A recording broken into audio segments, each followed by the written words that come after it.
Mm. Mm, mm, mm, mm, mm, mm, mm, mm, mm, mm, mm, mm. Hey, you all. Today, for Midday Connection, I want to talk about black people. Black people. What's going on with black people in America?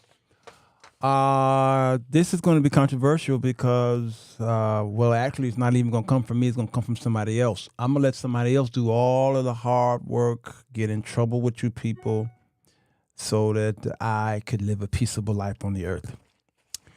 All right, and we're going to do a reaction to this young man who's talking about black people, and I want to see if you all agree with his statistics, because, again, ugh.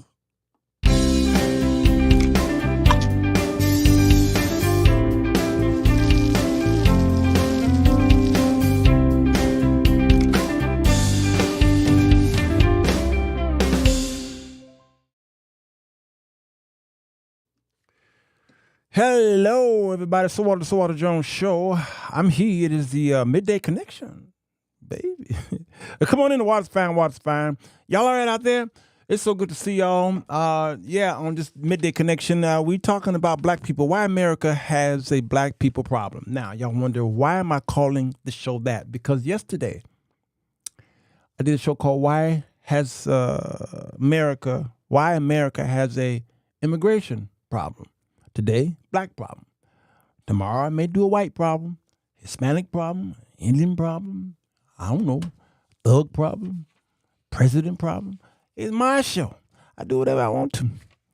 But try to be fair and balanced. So today, we're going to react to Amir Odom.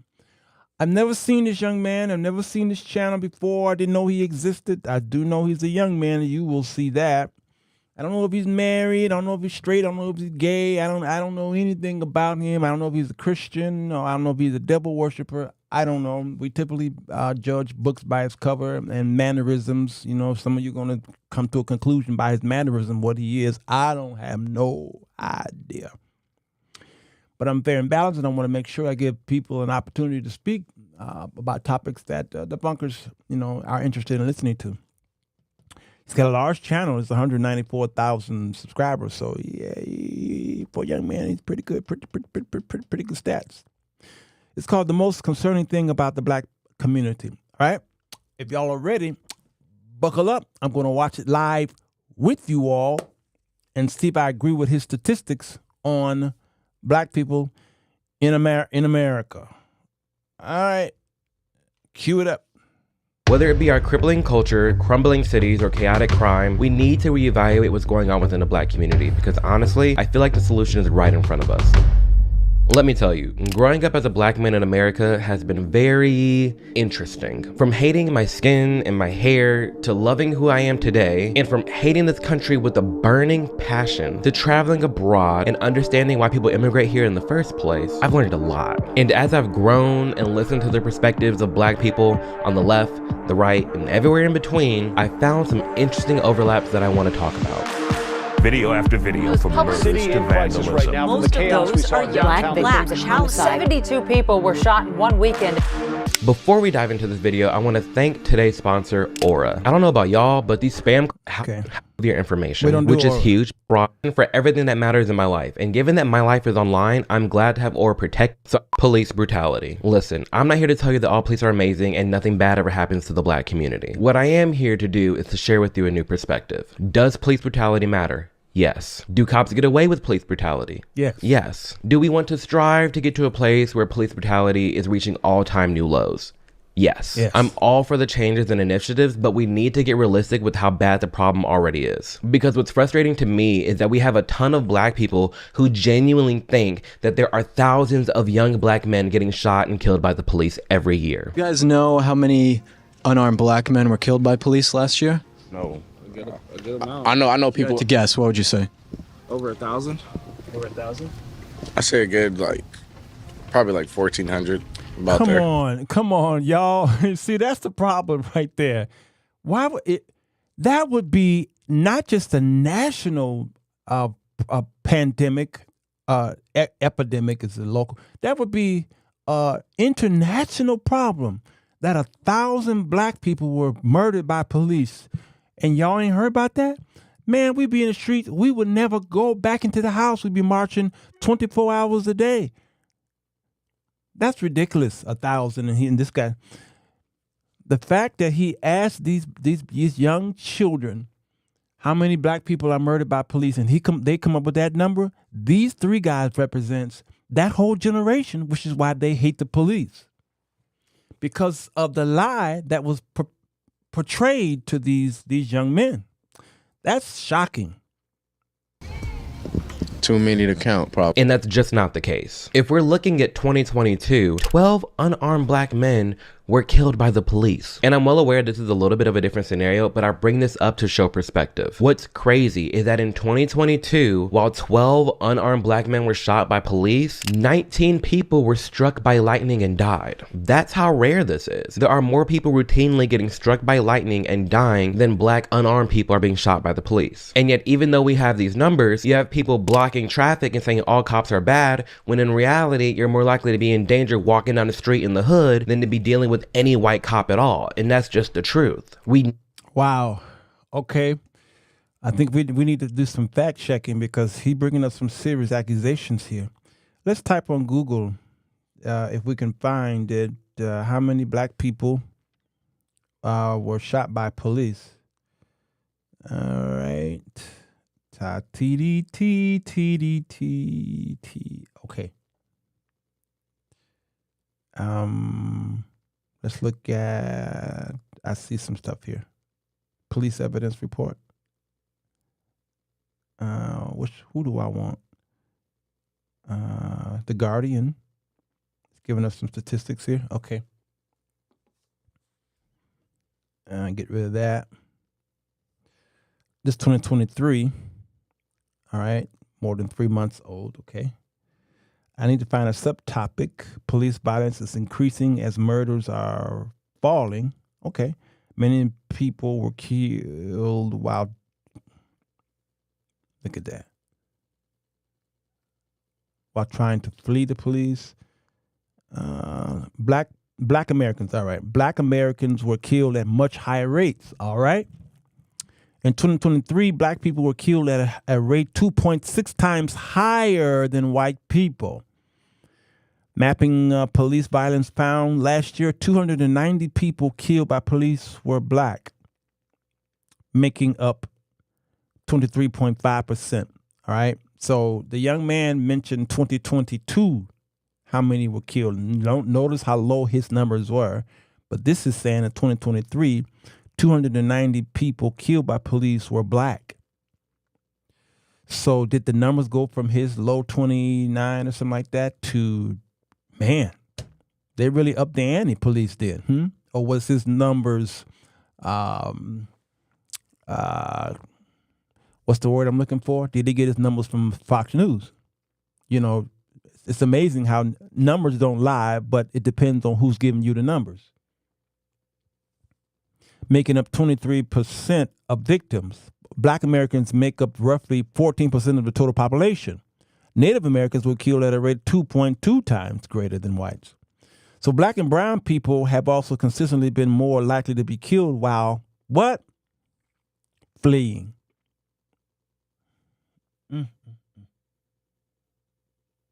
Yes, Smart Christian Channel, he's speaking of unarmed. Yes. From 2013 to 2023, 39% of black people who were killed by police have been fleeing. Okay, black people, why y'all running? I just don't understand that. All right, let's look at this. All right, he mentioned unarmed. Okay. Listen, Smart Christian Channel. Corey, I don't know if that even. All right, let's look at this one. Let's check this out.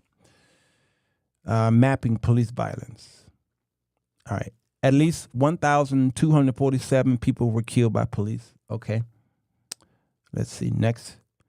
More people were killed by police in 2023 than any other. And okay, last year, a lot of people were killed. So yeah, the ante did go up. All right. Let's see what's next. New Mexico had the highest rate. All right. I want to see if there's anything about black people. 96% of people killed by police in 2023 were killed by police shootings. Okay. Officers were charged with the crime in only 10 of those cases. 1% of the killings by police, all right? Each year, fewer than 3% killed by police result in officers being charged with a crime, especially black women. Wow. Officers are disproportionately prosecuted by black prosecutors. Wow. Okay, especially black women. I get it. Representing only 1% of the nation's elected prosecutors, black women were 8% of prosecutors who charged officers for killing someone. Look at that. You want to get you a black woman. All right. Let's see what they say. We were able to identify officers in 179 cases. At least 15 had shot or killed someone before. Wow. Most killings began with police responding to suspect non-violent offenses or cases where no crime was reported. 109 people were killed. Okay. 96 people were killed after police responded to reports of someone behaving erratically or having mental health. State of California. 95 people killed by police were on. All right, here you go. Corey, this is 2023. So the brother said how many in 2022? 29 people, something like that? 95 people killed by police were unarmed. Now, this is just people in general.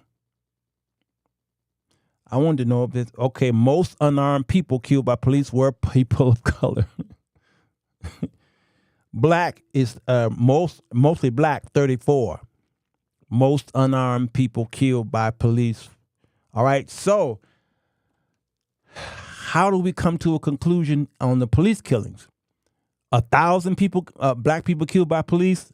Lie. Given to millennials and Gen Zs so they can hate police. All right, we figured that out. This young man came up with a number in 2022 saying 29 unarmed. Okay, well, here we see in last year that 34. So this number looks right now since police shootings were up last year. But why were they up though? All right, so 34 black people, mostly unarmed, were killed by cops. Now that makes sense. Okay, makes sense. Black people were more likely to be killed by police, more likely to be unarmed, and less likely to be threatening someone when killed. I agree with this. And there's a reason why, though.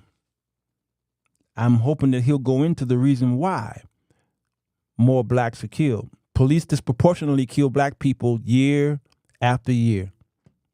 Yes, I see.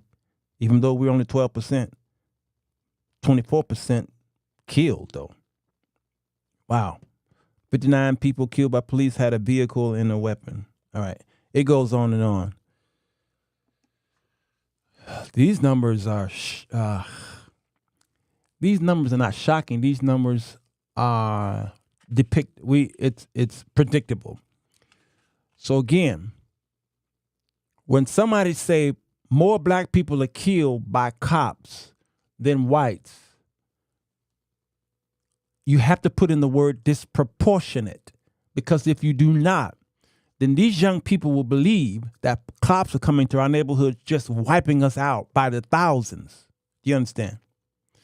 Which is why disproportionate, that word is very important, or the other word is by capita. Okay?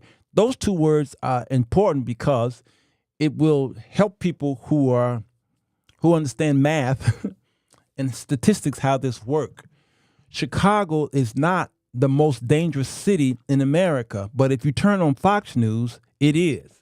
If you turn on any conservative media, it is.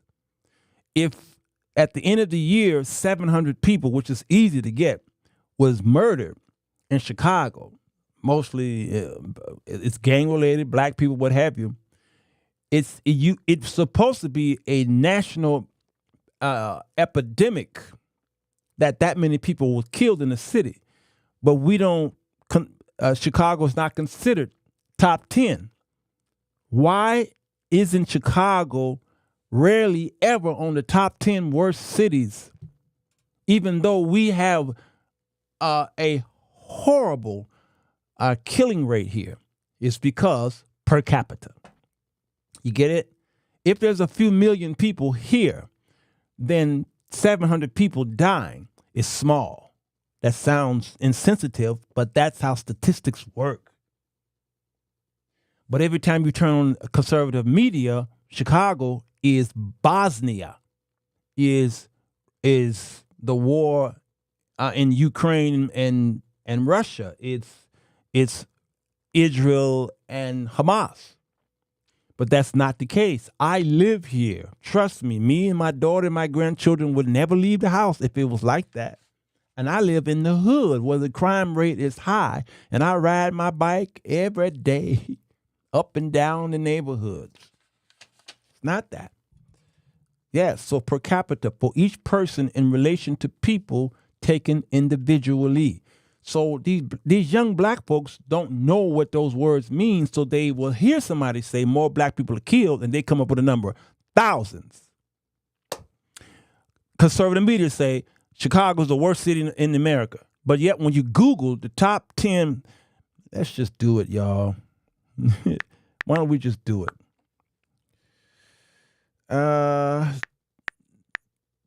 Top worst cities in America. All right. Let's see. Okay. I pray we ain't on this list. This 2024. Most dangerous cities.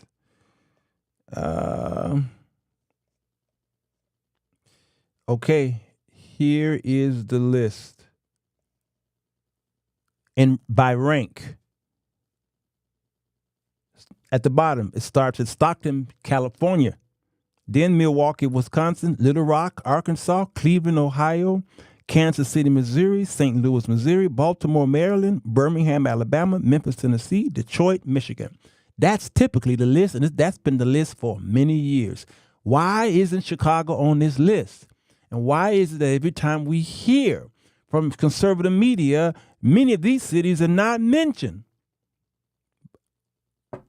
Stockholm, California, why isn't that mentioned? Milwaukee, Wisconsin, not even mentioned on conservative media. Hardly ever. But you're going to hear about Baltimore, and only because of the shooting, the most famous one. All right? Why isn't Chicago on this list? All right?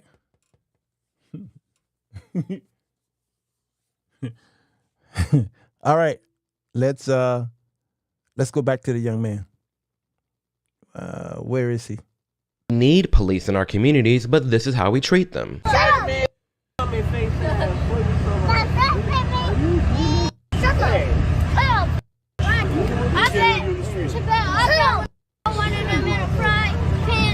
And by no means do I condone this behavior. Wow. Did y'all see that little boy?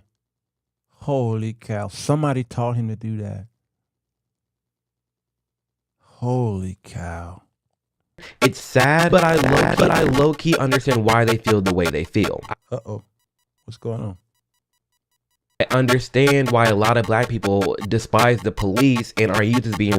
There's a cell phone ringing, and I'm having some problems here, y'all. Lord, why now? Why? Raised to just not respect them. I hated America to its core because of the false narratives that the media was pushing. I felt like I had a target on my back and that the police hated me just because I was black. And when you're being told that an entire group of people who serves the government, who's supposed to be protecting me, actually hates me and wants to kill me, that really messes with one's mental health. I mean, hell, the media wouldn't dare show you footage of our troops overseas getting shot and killed on TV, but what they will show you is black people getting killed on live TV. It's actually messed up how much the media is playing with our minds and society as a whole. Truly, I just wish more people, specifically black people, looked at the data for what it is. Again, I'm not saying all police are amazing and nothing bad ever happens, but compared to how our reaction is, it doesn't really match what's going on. Community crime rates. Studies, statistics, and surveys all say that black drivers are far more likely to be pulled over than white ones. They're also more likely to have guns pointed at them by police, to be detained, handcuffed, searched, and arrested. The harsh reality is yes, this is all true, but damn, let's take a look at our community as a whole. Before you look at our community as a whole, because I know exactly where he's going. He is absolutely right. I'm gonna say it for him, and then I'm gonna see if he's gonna check me on that one. We are definitely pulled over more. All right, a white man leaves his white, beautiful community. He dresses in his cop uniform, sheriff uniform. All right, he kisses his wife and children. What have you? Says, all right, I'm praying I'll get back home tonight. And then they put him into the black neighborhood, and he fears for his life. I'm telling you what I know.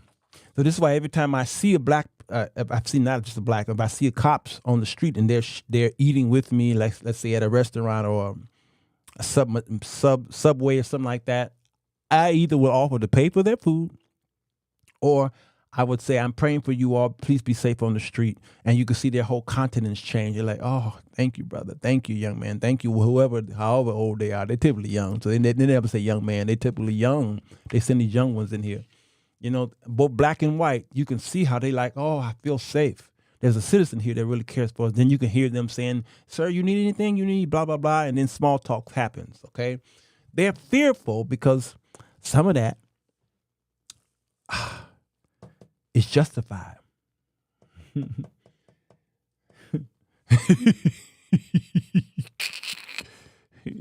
Somebody pull Corey Miner's phone. Just pull the plug, please.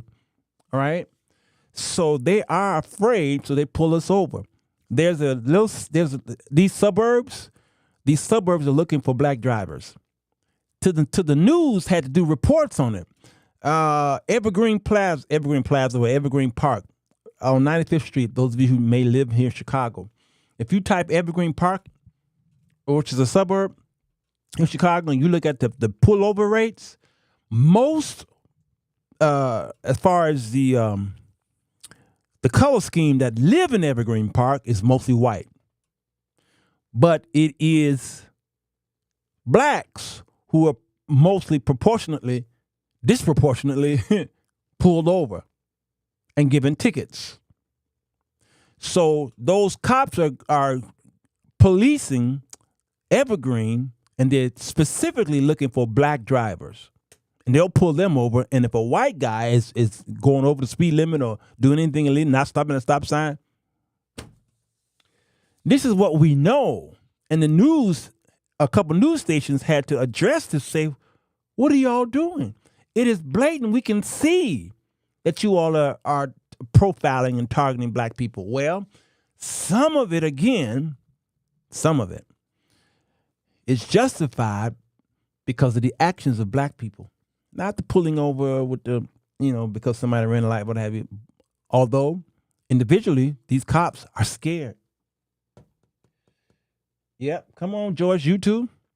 Mm-hmm. So let's see what he has to say about this. Who is making up most of the crime? Uh-oh. Who is making up most of the robberies? Uh-oh. Why is it that people that look like me, black men, make up roughly 6-7% of the U.S. population, but commit nearly 50% of all the murders and robberies? We talk all day about being the minority, but we make up majority of the most heinous acts of our society. We need to take accountability for that. Black people have killed more black people this year alone than white cops have killed black people in the past 10 years. Yet I'm supposed to be sitting up here crying about the white man and hating police. It doesn't make sense. And then I listen, and then they're gonna say, oh, well, bringing up black on black crime is deflecting. No, it's just the harsh reality. I'm addressing it for what it is. Takeoff, PNB Rock, Young Dolph, King Von, Pop Smoke, Nipsey Hussle, X. All these rappers dead, and by who? Wow. Wow. Y'all can bury him. Don't bury me. But you can bury me because I can't disagree with none of that. I can't.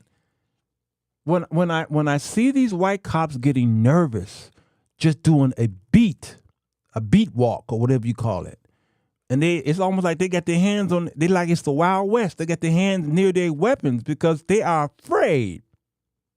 And if they see a young man with braids, especially the long braids, that's the guy who's going to kill him, shoot the cop, or rob the store or carjack me. They looking out for the braids. So when they see 2 or 3 black men with braids, automatically the cops get in position. Why? We did this. We put the fear in them. Come on, Ronald, right? It's tight, but it's right. Yeah, you're a poet, didn't know it. Black people. Where's the line between being racist versus looking at the data for what it is? Context matters. It sucks being profiled. It really does. But we haven't taken into account how the people who look like me act in our society. We're out here demanding to be respected, but we don't even respect ourselves. Community behavior. Some breaking news off the top. Hundreds of teams. No. I recognize that voice right away. That's Chicago. That's Chicago. Flooding into downtown Chicago tonight, smashing car windows, trying to get into Millennium Park, prompting a major police response. Within the past few minutes, shots were fired near the corner of Madison and Michigan. I'm telling y'all, that right there has been happening all through the pandemic. It happens every year. It is a catastrophe. It is like a virus. In just a few more weeks, you all, it's going to get warm and stay warm, and these young people are going to go on their social media accounts and say, meet us downtown. They're going to show up by the thousands, and they're going to wreck the neighborhoods downtown where these white folks are shopping. Let me tell you, it's going to freak out everybody, and we've been having black mayors for the past couple, seasons, and right away it goes right to that black mayor. He gets blamed for it because before we had her, now we got him. These black people are tearing up Chicago. And here's the thing. If the white cop touch any of those black kids, Al Sharpton, Jesse Jackson, well, he live here, plus he too old and he can't even move. All right? And that lawyer, Benji or whatever his name is, okay, they coming to Chicago because some white cop grabbed a black boy because he was getting ready to throw a Molotov cocktail into Saks Fifth Avenue.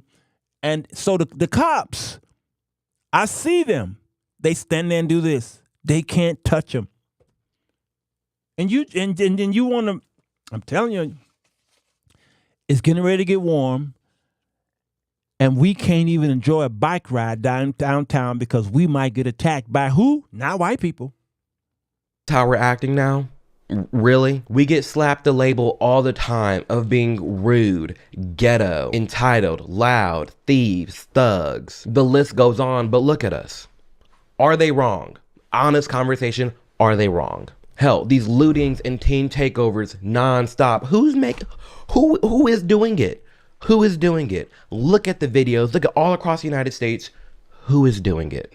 Obviously, I'm not in the crowd, and there's a plethora of black people who are not in the crowd. But when we look at the consensus of all these crimes and heinous acts, it's not looking cute for black people. We're already such a small segment of the society, but for some reason, when we get together, it's always trouble. The city of Miami Beach declared a state of emergency over the weekend after a deadly start to spring break. 2 fatal shootings and some out-of-control crowds also forced the city to impose overnight curfews. This is the 3rd year in a row Miami Beach has taken emergency measures to control a surge in visitors. It just blows my mind. It's like a meme. Like when black folk get together, none of us know how to act. It's the unfortunate truth. There's no excuse for this behavior. It's a complete lack of structure within the black community and the homes we're being raised in. We've got deadbeat dads that are not around, hello, including myself, and then we have emotionally unavailable mothers who are too busy working trying to provide to the child to the point where they can't even raise it. Got all these kids in the schools listening to all these rappers and horrible music. Little boys looking at the people like Blueface who's performing in high schools.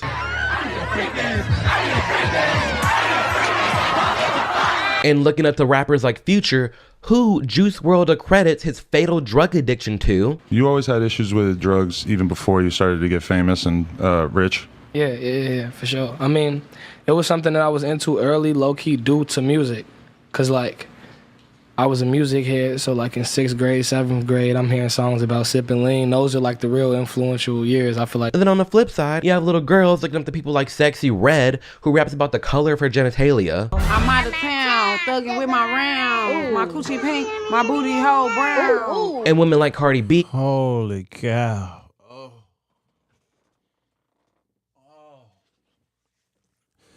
Man, I pray for these children of these, especially single mothers. These single mothers, especially when they raising these little girls, they raising them up to be just hoochies and twerking and being as nasty as they are. I feel sorry for the little girl. And those little boys raised by these single mothers.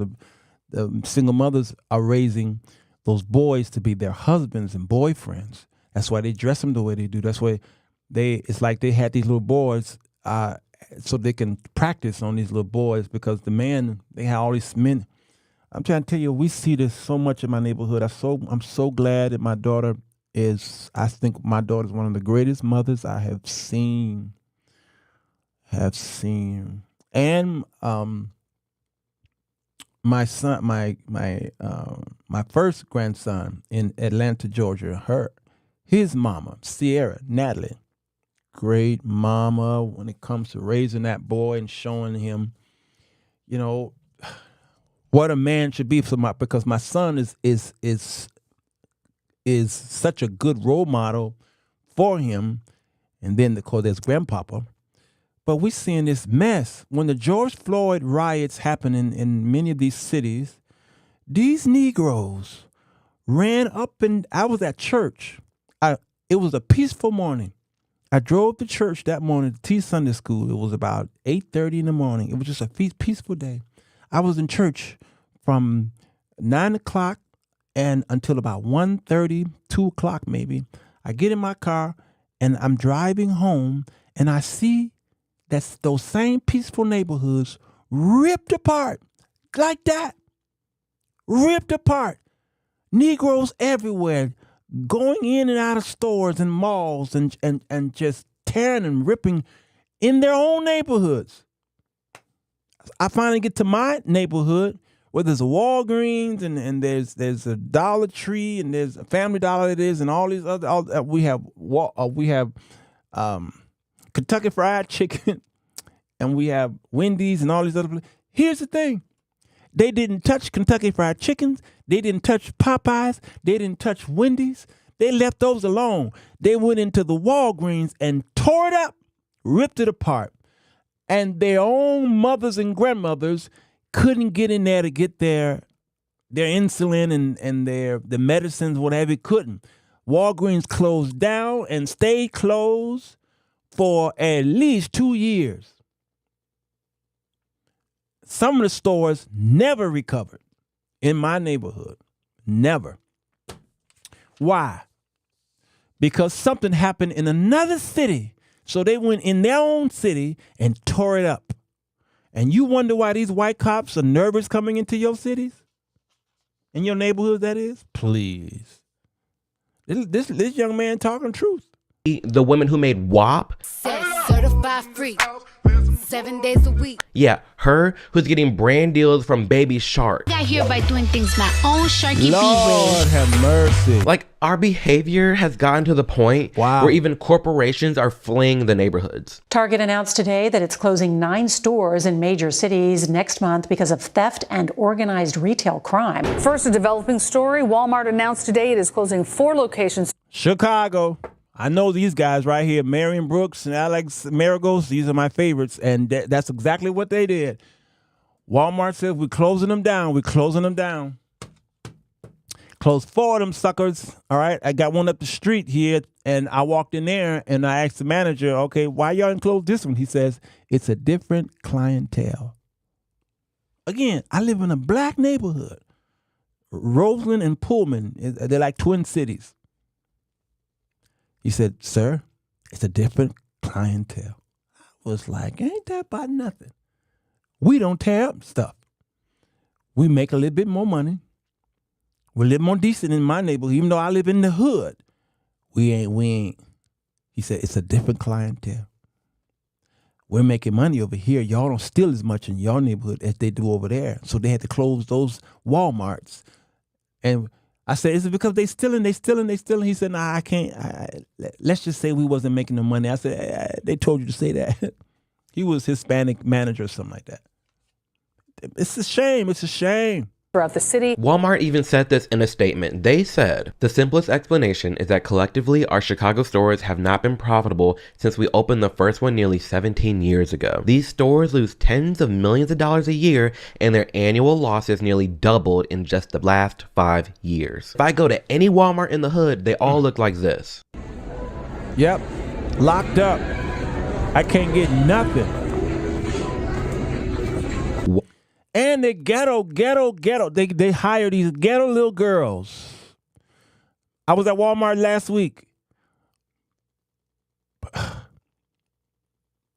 I'm looking for some grease for my hair because, I want to look pretty. That little girl was on there. She was it was time. It was late. It was almost closing time. So, it's like boxes everywhere, and they got a new shipment in, and so all those workers are there, doing stuff. She down there cussing, your mother, blah, blah, blah, blah. And I told this B, blah, blah, blah, blah, blah, blah, blah. Okay. And I said, oh, excuse me, can you tell me where the hair grease is? And she like, over there. And then I told her, I said, ma'am, where over there? Oh, over there. Over there. Just like that. Then I want to cuss. You mother. I want to cuss. Where's my stuff? Hold on. I typically have I know I got one. Where is it? No, I got one. There it is. I wanted to cuss that little girl out, and I was going to go to the manager who was telling me how he was going to improve the store, which he did improve the store. And I wanted to go find him and say, hey, brother, listen, that little I can't stand her Who, sir? That little she told me to go over there behind me 2 hours down, and she couldn't even give me directions. That chick just looked at me. She just looked at you? Yeah, she just looked at me with her nasty. And I said, Jesus saves. All right, let's continue. Why? Well, no, it's not because of racism and being in a predominantly black neighborhood. It's because the black people won't stop stealing. And if it's not stealing, all it takes is for one white cop to shoot one black guy, and that gives them some random excuse to just go loot and tear down the whole thing.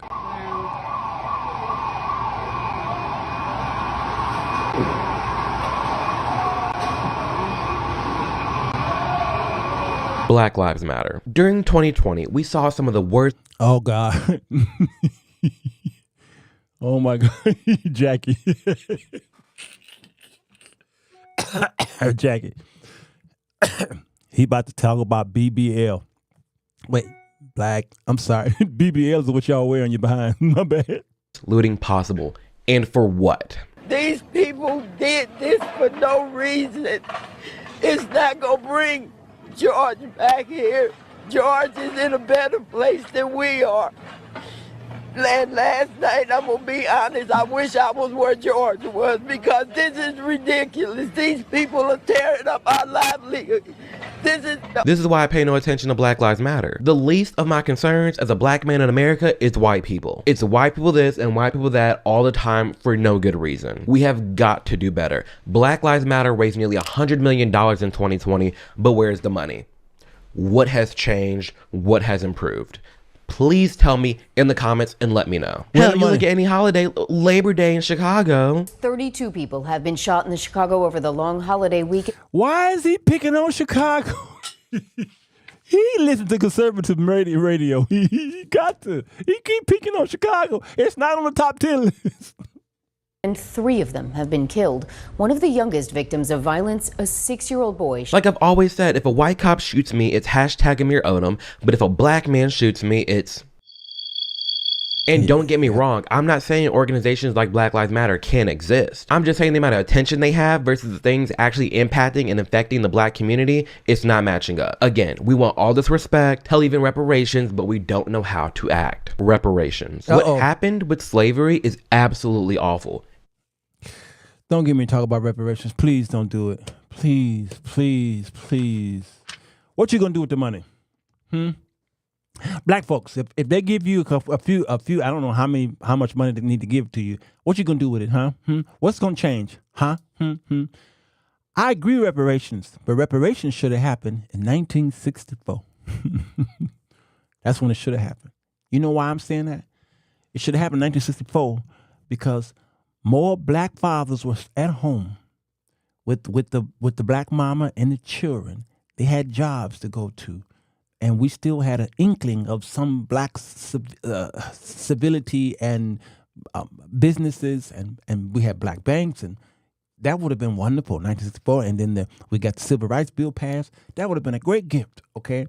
But right now, reparations, you can keep it. Smart Christian, you can keep it. What you gonna do with it? You gonna smoke it up.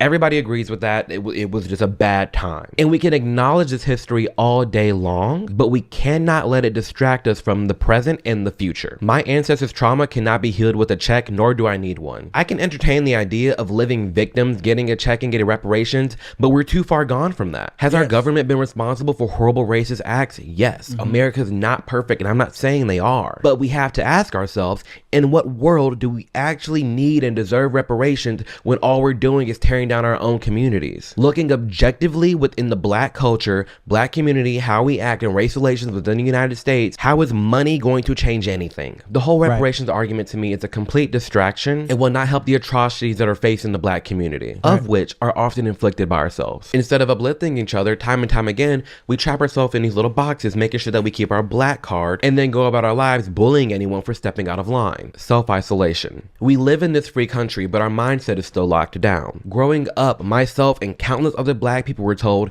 you're talking white. Why are you listening to white people music? Why are you eating white people food? This drove me so far into a depression personally, because it's like, damn, I'm just never good enough. I'm being told white people are racist and they hate you, but I'm also being told that I'm not black enough to hang around the black kids. It's just like, damn, I can't win. We want to be free and accepted so damn bad, but we're the first people to exile and bully anyone that is black for thinking different. Why are you listening to white people music? Okay, cool. So because I don't want to listen to music with pill popping, killing people, and shaking ass, all of a sudden I'm not black enough and I'm getting exiled. The ghetto. And it's gotten to the point where even Joe Biden recognizes this behavior within the black community. You have a problem figuring out whether you're for me or Trump, and you ain't black. He literally said, if you have any trouble, any doubt thinking about Biden versus Trump, then you're not black. He's completely disregarding any black person who's not a Democrat. Why can't black people be Republicans? Right. Why can't black people be independent? Was he listening to my show yesterday? Huh? Why is it I go to a polling booth and they have to give me a Democratic ticket? Huh? Why can't I be Republican? Why can't I be in the middle? Huh? Why can't I be an Egyptianite? Let's start that party, the Egyptianite party.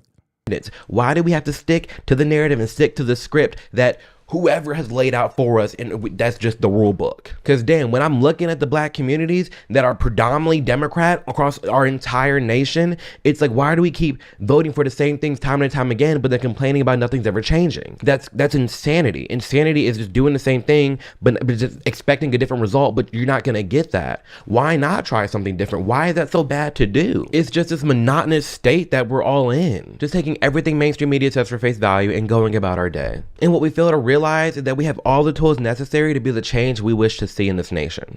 We cry and cry for change and progress, all while not changing at all. We just sit there far too often and view ourselves as the victim. Victim mentality. It is time to stop blaming everyone else but ourselves for our lives and our actions. I damn sure can't help what someone does to me, but I control 110% of how I move forward. White man this, racism that, enough. I promise you, the second you start focusing on yourself, your goals, your dreams, tunnel vision, and move forward, the faster life will progress for you and the happier you will become. I could have easily sat back and accepted this narrative that yes, black people will always be behind and white people will always be ahead of me. That is because I didn't have a father in my life. That is because 400 years of slavery and oppression. That is because the white man's always ahead of me. That is because I didn't go to the best school. That's because of everything else except for me. It can be so easy to throw in a towel, but you cannot allow yourself to do that. The solution. We have got to be the change we wish to see. Generational wealth this, generational wealth that. Build it. Build that wealth. This year in 2023 is the 50th anniversary of hip hop, and there's nothing to show for it. Hip hop has been around for 50 years. Not a single hospital, not a single school, not a single bank, not a single supermarket, not a single distribution company. How can we call hip hop a blessing to the Black community when that type of money being made off of our culture in the community doesn't benefit from it at all? We've accomplished so much as Black people, have become so rich, and where is these investments at? Why is our community still like this? It's because of the culture and how things are progressing, and no one's really trying to change it. We have to remember, we are our ancestors' dream. I am my ancestors' dream, and you've got me figgity up. If you really want me to sit here and sit back and think, oh, let me give him this. He forgot the button. Figgity. All right. That I'm living in the same America that my ancestors are living in, let alone my grandparents were living in. This is a different time, new era, and it is the best time for any Black person to really go after it and prosper in this nation. Oprah, Michael Jordan, Tyler Perry, Jay-Z. Y'all see that one beats? What does a hip hop hospital look like?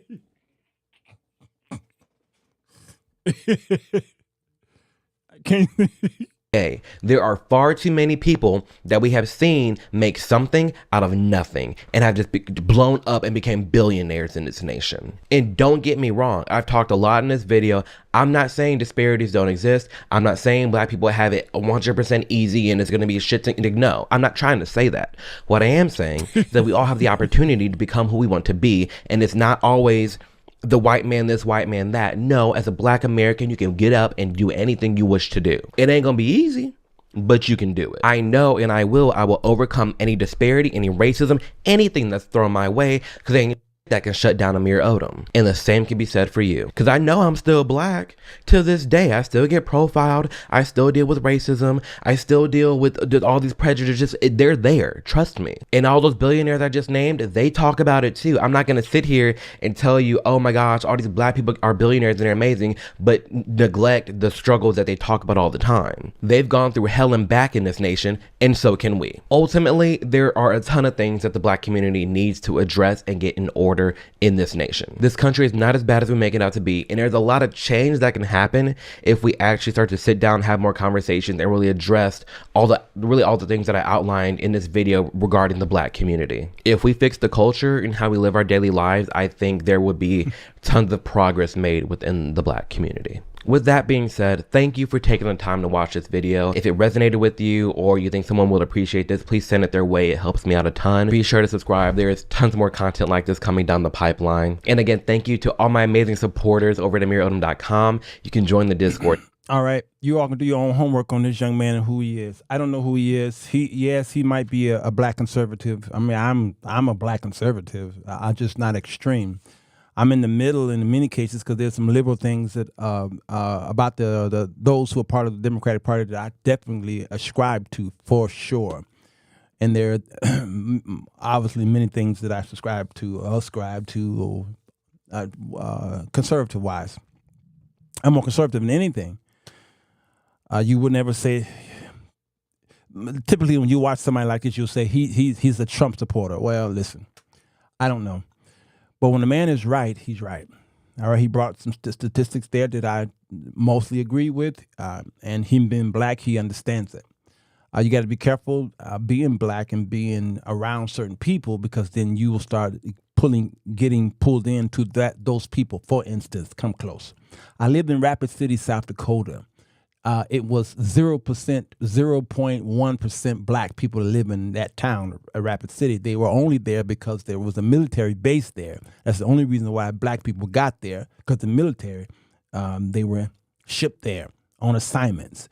Outside of that, you would have never seen a Black man or woman in Rapid City, South Dakota. You understand? So they got there, they began to fall in love and have babies, and then they wind up staying there. Then they retired out of the military, and they made a home there in Rapid City. That's how we got there. Formed the Black church. Well, it was mostly white, but the pastor was Black. Choir was Black, but it was mostly a Native American and whites in the audience. All right, so we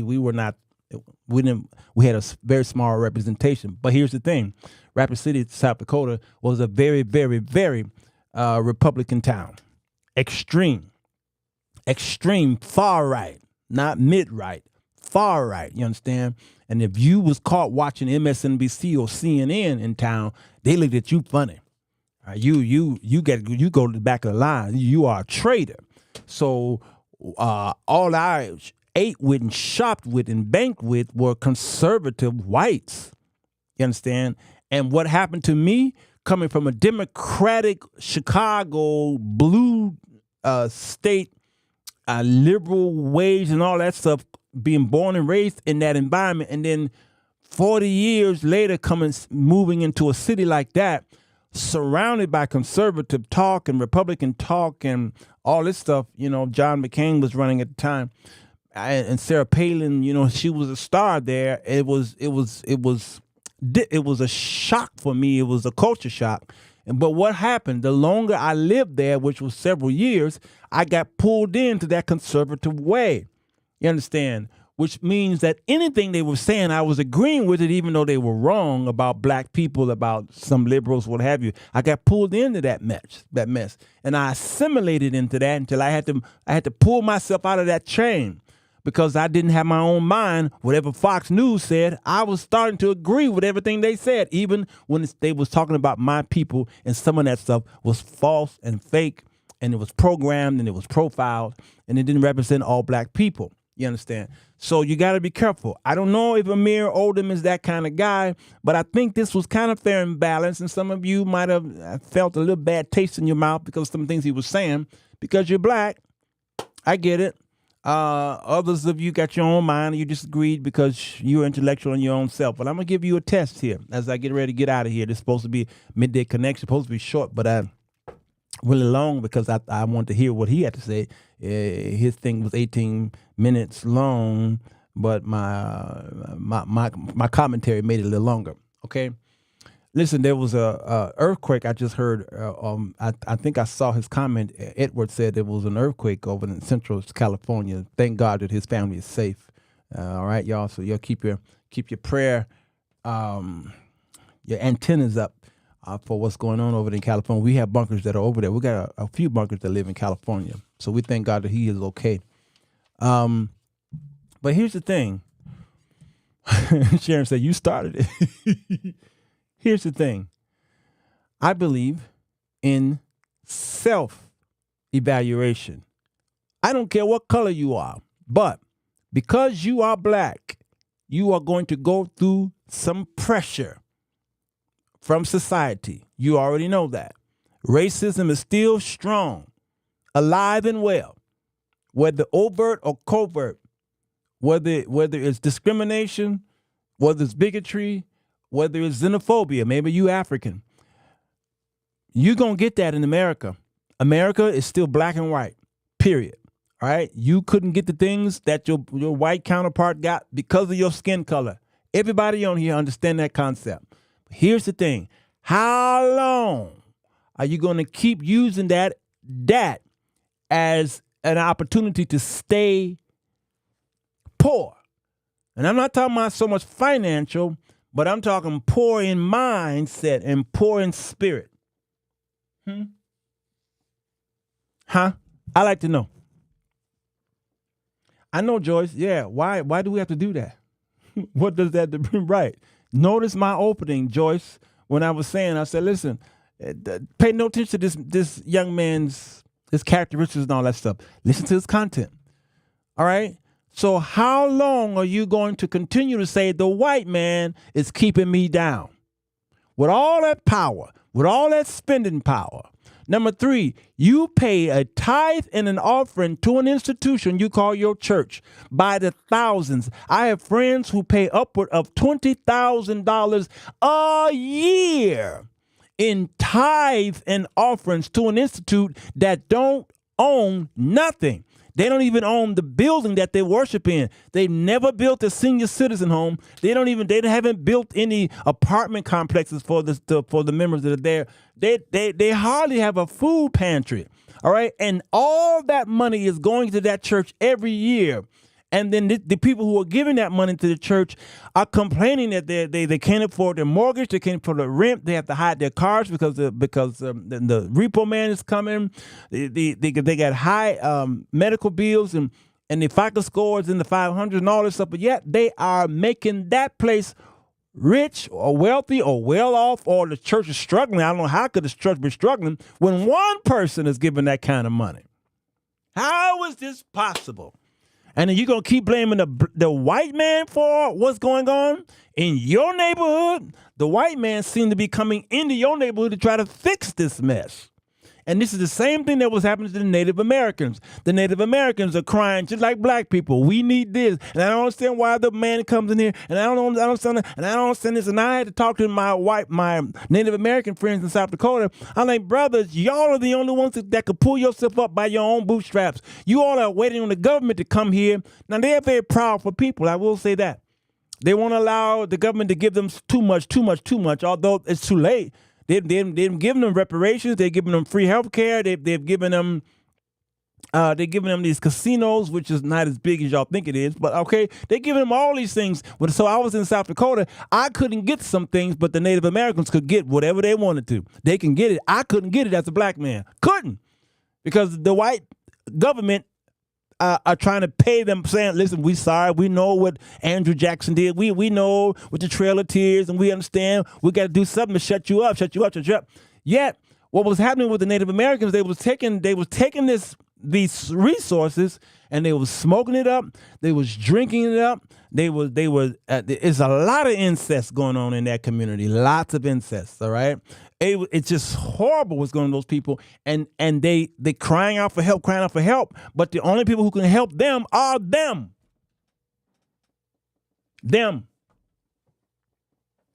And so you, black people, the only people who can help you are you. So if you see some woman, some single mother or whoever she is, crying about racism and crying about the white man, I can't get this, I can't get that, I can't get this, here's what I need you to do. This is a test of the emergency broadcast system. This is only a test. Tell her to pull out her bank statement. Fast forward the show to this part right here. It's 57 minutes in. Fast forward to 57 minutes in. Tell her pull out her bank statement if she got one, because she may not even have one. She probably do all her stuff by cash only, or she got to go down to the check cashing place or the currency exchange in Chicago just to cash a check. You can't even write her a check because she can't even get a bank account because she screwed it up. So she's part of that little system that they have. It's like a FICO score, but it's a ACH something system where she can't even get a bank account because she screwed up that bank account. So she went across the street to get another bank account, and that bank ran the numbers and did a background check, and they said, no, you got to pay that bank first and pay them off before we give you any money, because the system is all together. So she can't even get a bank account. So if she got one, tell her to pull out her bank account, her statement, and then tell her to pull out her CashApp statement. Tell her to print it out or look on her phone and itemize everything that she has been spending. And if you see my hair, lip gloss, dresses, skirts, shoes, jewelry, cruises to Cancun, air flights across the seas. You got Saks Fifth Avenue, Prada purses, and red bottom shoes. All right, and McDonald's, Burger King, Wendy's. Okay, she treating this person here. Okay, all that stuff. And when you see her bank statement, ask her an important question. Sis, did the white man break into your account and force you to spend all this money on yourself? And then ask her for her investment account. Ask her for her investment. Say, now, here's your bank statement. Now, show me your investment account. You don't have one. No stocks, no bonds, no REITs, no real estate, No certificate of deposit? No ETFs? No index funds? No Roth IRA? No 401k? I just nothing? No, I don't have any of that. You got to be kidding. You don't own anything? No. Then you ask her to look at both of those, her bank statement and this don't even exist, and ask her, who did this to you? Let me find that white man. Let me find that white corporation. Let me find that white mayor. Let me find that white governor. Let me find that white president of the United States who forced you to spend all that money and drain your bank account and your Cash App. Let me find who that is who did this to you. You got to do this, y'all. You got to do this, Joyce. No provision for generational wealth. None. And that little girl is doing her little thing, talking about her vagina is and her booty hole is, and that little girl just singing.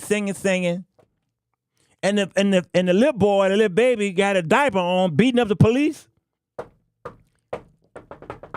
Find out why these kids are acting this way, and then find out from this woman, do you have an investment for these kids? Do you have a college fund for these kids? Huh? Do you have anything? No? Then what the are you doing? Marching with Black Lives Matter for what? They raised $90 million. Where's the money? I don't know. Then what the are you doing? How long are you going to keep blaming the white man for what you did to yourself? You are heading for self-destruction. You did this. So every time I hear black folks crying about racism and I couldn't get this and I couldn't get that, I tell them, shut up. Shut up. I don't want to hear none of it. Shut up. Because these immigrants are coming over here getting everything they need. Your black behind me living in that neighborhood for generations, and you still crying the same foul against the white man? You's a fool. This dude set up a shop across the street. He came over here as an immigrant with $5 in his pocket, and he got all this stuff, and you got to go to him for everything you need? Negro, please. I don't want to hear it. I don't let my children talk like that. If my daughter say anything about, I can't, what? I'll take my bet off and whoop you right here in front of your kids. Don't you ever say you can't in my face. So she know not to say that in front of my face. No. We sit down and we talk about wealth management, and generational wealth. You understand? Okay? At the end of the day, baby girl, did you make any money? Yeah, I sure did. That girl she had a client over. She picked up a client at 8:30 in the morning the other day and brought her over to the house. And that girl braided that girl's hair all day long. It was about from 9 o'clock a.m. until 11 o'clock at night. She was braiding that girl's hair. And when she got through, I said, all right, baby girl, how much did you make? Because time is money. You understand? And I need you to tell me you made at least $300. At least $300. All right? You go any lower than that, then I need to wonder what you doing. If you work 10 hours on that head and you didn't get it at least $300 today, we got a problem. I would have charged 5, because there's no way I'm going to spend 10 hours getting carpal tunnel, braiding somebody's hair, and you ain't going to give me at least $500? I'm sorry. That ain't the way I work. She said, oh, no, I did pretty good. All right, baby girl. All right. Because no Jones of mine is going to be out there trying to hustle and bring home $20 after working all day. My father didn't raise no food. My father went out there and worked and hustled, and he brought a nice piece of change home. He going to be gone all day? Oh, no. Time is money. And I set my clock when I'm out there. You want me to do what? Okay, I'm sorry. Either you going to pay me per hour or you going to pay me a flat fee. And that flat fee don't mean I'm going to work for 24 hours for you. That flat fee still cuts off at a certain hour. I'm not going to kill myself because I work smarter now. I worked harder back then because I was trying to make it, trying to be somebody. I'm somebody now. All right? Now that I'm somebody, you're going to pay me for my expertise. You understand?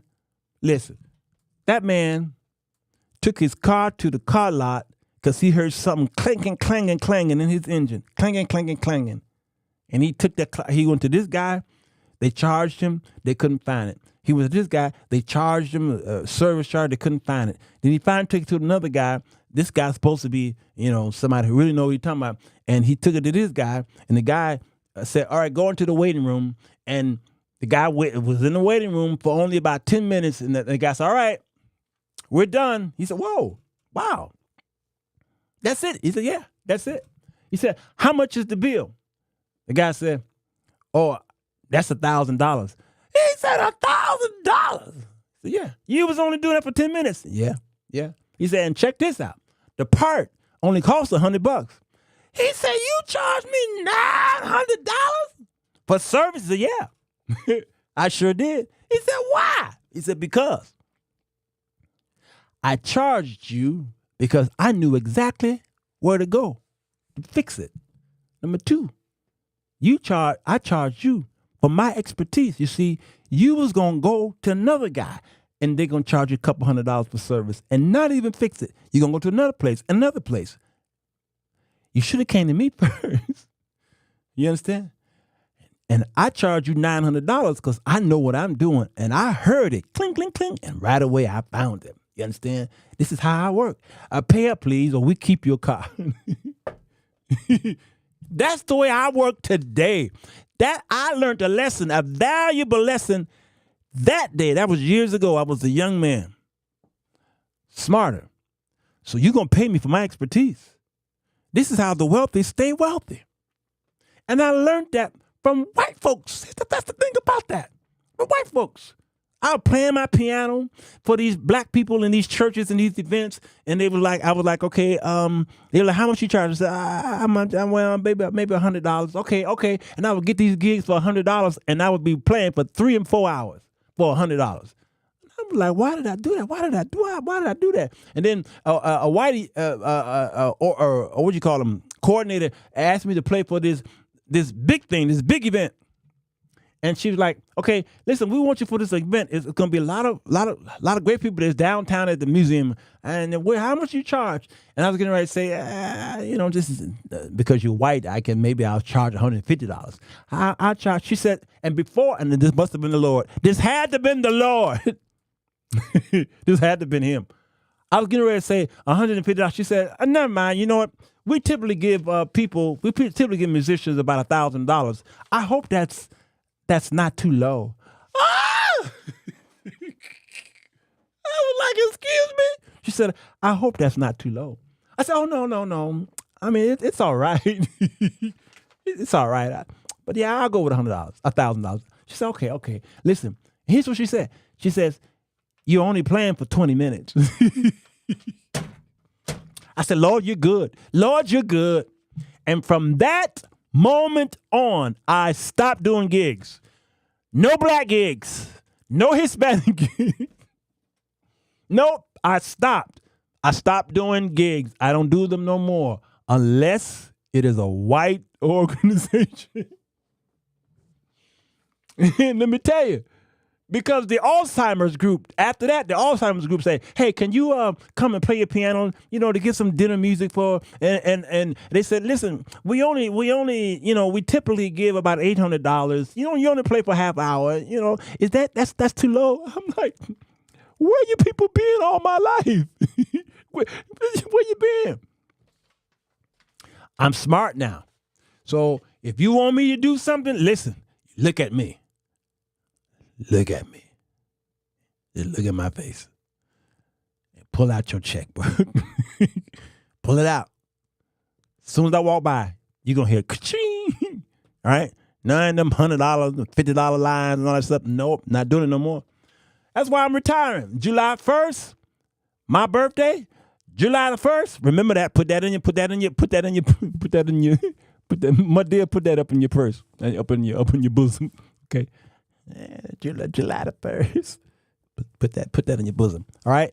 I'm retiring July 1st. No more. Nope. No. I'll play because I want to. Nope. These white folks taught me a valuable lesson. I am worth my 40 years of experience, y'all. 40 years? And you going to give me $100 for a 4-hour service? No. Not doing it.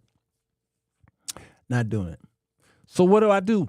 I give back. I do. Patreon is only $12. And some of y'all think that I robbed you for $500 because I'm not giving y'all 5 different downloads every day. $12. Why? Because I got people who are on fixed income and this is a gift that I'm giving. All right? And some people are still crying about their $12. Man, let me tell you. But it's blessing a whole lot of people. All right? So I can crying about their 12. All right. All right, y'all. The clock keeper is cussing. Hold on.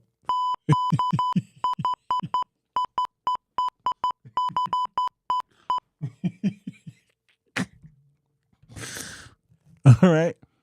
Let me go. I typically don't play the music because this is Midday Connection, so I'm not playing the music out. All right. So y'all take care of yourselves and one another, all right? And be a blessing to somebody else. Teach your children, please, how to invest, how to save, how to manage your money, and stop running out there, Black Lives and all these folks, and watch yourself. Drive your car with both hands on the wheel. If the police pull you over and you see the lights behind you, just make sure you already have your stuff out, okay? And stop at a very lit place if you can, you understand? Be cordial and gentle and turn your radio off. You understand? And somebody said it sounds like Morse code. All right. Take out your license, give it to the man, take out your registration, take out your insurance, have it already ready. Yes, sir. No, sir. I'm sorry. I didn't mean to do that, on and on. If they give you a ticket, so what? Take the ticket. If you can fight it if you think you didn't. All right. This is going to cause you to go back home and be with your family. You understand? Because notice the stats that I read. Most of the ones who got shot by police were fleeing. Why the beep? I got a beep. I lost it. Why in the world are you running? Because you're guilty. You won't get shot. More. I don't know the stats. But I can almost guarantee you 95% of the time, if you driving while you black, you will not get shot by police if you obey his commands. And typically, I know there's some bad cops out there. Typically, his commands are license and registration. You understand? Typically. That's as far as it typically goes, unless you open up the window and it's a weed house in there and all the smoke from all of the Amazon forests is coming out of your car, then he may ask you to step out. You understand? And he may frisk you. Just let him do whatever you... Listen, there's cameras everywhere now. People got these door cameras and the city got cameras. He may have a body camera. There are cameras everywhere. Don't be... just let him do whatever he need to do. 95% of the time or higher, you're going to go home alive. Just obey the law. Because if you run, you're going to get shot. All right? Tell it to your children. I tell it to mine. Obey the laws. You're going to go home. You're going to come home to me. All right. Midday Connection went 1 hour and 13 minutes. I see why the clock keeper's cussing. I'd cuss too. But I had to get this out because I got too many stories, y'all. All right? I ain't wealthy. One day I may be, one day I may not. I don't wake up every day wondering when I'm going to get wealthy. No. But I do wake up every day wondering, did I leave enough for my children's children? Am I leaving enough for my children's children? So I check my investment accounts. Okay, is this going to be enough in 20, 30, 40 years? Is this going to be enough, meaning seeds planted so that it can grow over 30, 40 years? Not so much that I can retire and then not have my children to take care of me. That's going to be there. But to make sure that when I do die, my life insurance policy is taken care of. I got a good policy for my babies. And then the investments are there, and they're fine. Do you understand? And how low can you go? They're fine. And I've heard these stories, these horrible stories. People have gotten $1 million because they either won the lottery or they got some settlement or somebody died in their family. They get $1 million and they spend that money. It's gone in just a couple months. $1 million sound like a lot of money, and it really is until it's not. It's not a lot of money. $1 million. You can, if you bought one house with that $1 million, half of it is gone. Do you understand? So if somebody wielded me $1 million, I will never, ever go broke. Can y'all tell me how much is 10% of $1 million? Can you put it in the comment section? How much is 10% of $1 million? I like to know. I'm trying to go, but this midday connection is turning into a marathon. How much is 10% of $1 million? Can somebody tell me? All right, Johanna is first. $100,000. Okay? Anybody else?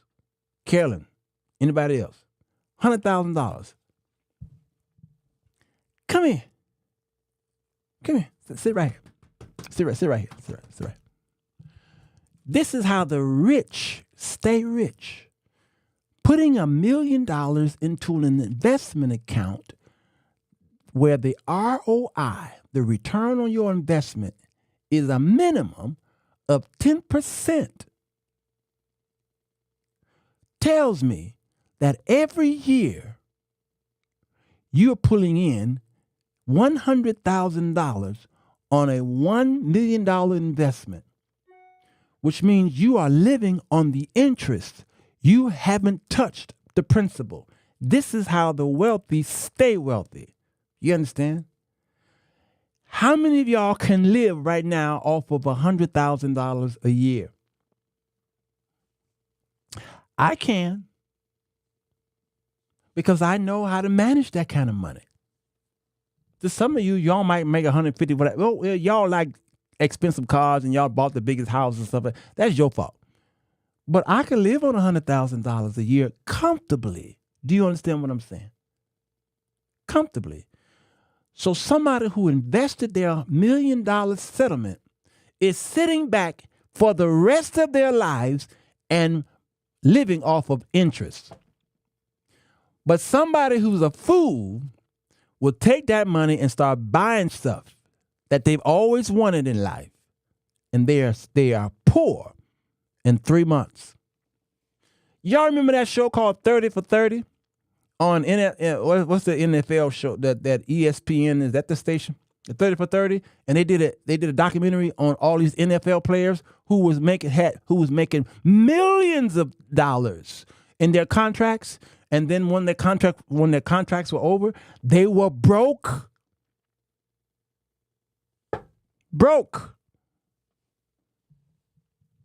But guess who became a millionaire just recently? Magic Johnson became a billionaire. Did I say millionaire? He became a billionaire just recently. Magic Johnson. How was it that he ain't played ball ever since he came on the microphone and said, I have AIDS? That was the 90s, y'all. And he's now a billionaire. Forbes. Forbes. He ain't the only one. Whole bunch of black people are becoming billionaires because they understand. Meanwhile, we get our monies and we spend it on our clothes. Gotta go, y'all. I love y'all. Take care of yourselves, one another. Hit the share button, subscribe to the channel. All we need is the more. If we get 100 subscribers, we at 30,000, and that I can quit life. 30,000, and I can quit. I can retire and go I don't know, I can fly to Cancun. I just need 100 more subscribers, and I have 30,000. I've always been a low subscribe channel, but my subscriber list ain't got nothing to do with my return, because for a low channel, my financial return pays off because of my content. So never look at a person's channel and say, he ain't got but 30,000 subscribers. But sometimes that guy, like me, I would have 50,000, maybe 100,000 views on a video with a low. I've seen channels that have 1 million subscribers and only 10,000 people watch their content. So you all don't understand how these numbers work. You understand? It's a numbers game. So if you only see 2,000 or 3,000 people have viewed that channel, that show that is, that got nothing to do with the return at the end of the month on my investment for sitting in this chair, hitting these buttons, stuff like that. Got nothing to do with that. I know how to manage this stuff. All right. And it's a place to invest because we invest in poor people. We invest in Haiti. We invest in those who are battling cancer. We invest in single mothers. So when you all give to the Sirwalterj Jones Show Cash App, we invest in other people. That's why the Lord pours back into me. Patreon, you all investing in it because it's putting me through college. So it's a win-win situation. All right, y'all, I gotta go. I won't be on tonight because I think I can talk y'all's faces off. JT said, stop bragging. JT Mack, my man. I love him. I love him. Yes, I do. Take care. Bye.